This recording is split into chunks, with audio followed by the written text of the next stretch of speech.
இந்திய மொழிக் குடும்பங்கள். மொழியியல் அறிஞர்கள் இந்தியாவில் பேசப்படும் மொழிகளை 4 மொழிக் குடும்பமாக பிரிக்கிறாங்க. இந்தோ ஆசிய மொழிகள், திராவிட மொழிகள், ஆஸ்திரோ ஆசிய மொழிகள், சீன திபெத்திய மொழிகள். நம் நாட்டில் 1300க்கும் மேற்பட்ட மொழிகளும் அதன் கிளைமொழிகளும் பேசப்படுகின்றன. அதனால் இந்திய நாட்டை மொழிகளின் காட்சி சாலை அப்படின்னு பேராசிரியர் ச. அகத்தியலிங்கம் கூறுகிறார். மியூசியம் ஆஃப் லாங்குவேஜ், மொழிகளின் காட்சி சாலை. திராவிட மொழிக் குடும்பங்கள். தென் திராவிட மொழிகள், நடுத்திராவிட மொழிகள், வட திராவிட மொழிகள் என 3 வகையாக பிரிக்கிறாங்க. தமிழ், தெலுங்கு, மலையாளம், கன்னடம் ஆகிய 4ம் திராவிட பெருமொழிகள் எனப்படும்.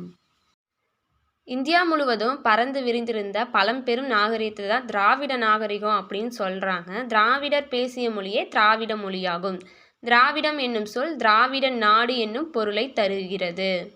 திராவிடம் என்னும் சொல் பெயரடையாக வந்துள்ளது என கால்டுவெல் தமது திராவிட மொழிகளின் ஒப்பிலக்கணம் என்னும் நூலில் குறிப்பிட்டு உள்ளார்.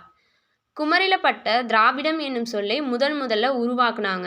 திராவிடம் என்னும் சொல்லை முதல்ல உருவாக்குனது குமரிலப்பட்டர். கால்டுவெல் அதனை பயன்பாட்டுக்கு கொண்டு வந்தார்.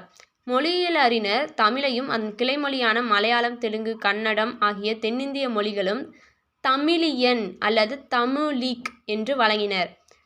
தமிழோட கிளைமொழிகளை தமிழியன் அல்லது தமிழிக் அப்படின்னு மொழியியல் அறிஞர் கூறுகிறாங்க. திராவிட என்னும் சொல்லே தமிழ் என்னும் சொல்லிலிருந்து உருவானது. தமிழ் திரமிழ, திரவிட, திராவிட என உருவாயிற்று என கூறுகிறார்கள். மொழியியல் அறிஞர் இராஸ் பாதிரியார் அவ்வாறு கூறுகிறார். தமிழ் திரமிழ, திரவிட, திராவிட என உருவாயிற்று என கூறுகிறார். தமிழ் மொழியே திராவிட மொழி என்றாலே தமிழ் மொழியையே குறிக்கும். திராவிட மொழிகளில் மிகவும் தொன்மையான பண்பட்ட மொழி தமிழே. லெமுரியா கண்டம், கடல்கோளால் கொல்லப்பட்ட பழந்தமிழ் குமரி கண்டம். தமிழ்மொழி தொன்மை சிறப்பு. ஆரியர் வருகைக்கு முன்னரே தமிழ்மொழி வழங்கி வருவதாக வரலாற்றறிஞர்கள் குறிப்பிடுகிறார்கள். தமிழ் மொழியில் கிடைத்துள்ள மிக பழமையான இலக்கண நூல் தான் தொல்காப்பியம்.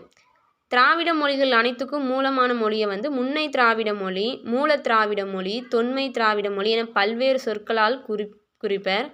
80 விழுக்காடு அளவுக்கு திராவிட மொழிக்கூறுகளை பெற்றுள்ள ஒரே மொழி தமிழ். ஒரே திராவிட மொழி தமிழ். தென் திராவிட மொழிகள். தமிழ், மலையாளம், கன்னடம், குடகு, துளு, தோடா, கோதா, கொரகா, இருளா. நடுத்திராவிட மொழிகள். தெலுங்கு, கோண்டி, கோயா, கூயி, கூவி, கோலாமி, பர்ஜி, கதப்பா, கோண்டா, நாயக்கி, பெங்கோ, முண்டா. வடதிராவிட மொழிகள். குருக், மால்தோ, பிராகுய்.